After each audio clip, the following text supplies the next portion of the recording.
இன்றைக்கி சிம்பிளாக நெல்லிக்காய் ஜூஸ் எப்படி போகிறோன்னு தான் பார்க்க போகிறோம்.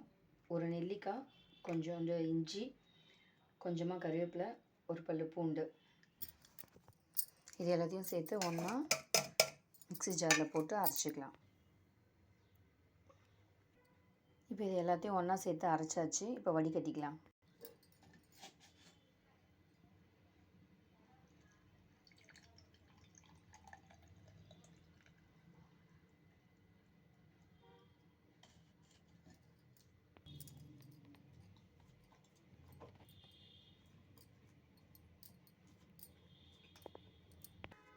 இதில் கொஞ்சமாக தேன் கலந்து குடிச்சிடலாம். லெமன் கலந்து குடிக்கிறதா இருந்தாலும் குடிக்கலாம். லெமன் எனக்கு ஒத்துக்காது, அதனால் நான் தேன் கலந்துருக்கேன். அவ்வளோதான். இந்த வீடியோ உங்களுக்கு பிடிச்சிருந்தா லைக் பண்ணுங்கள், கமெண்ட் பண்ணுங்கள், ஷேர் பண்ணுங்கள். இது எம்டி ஸ்டொமக்கில் குடிங்க, ரொம்ப நல்லது. Bye bye.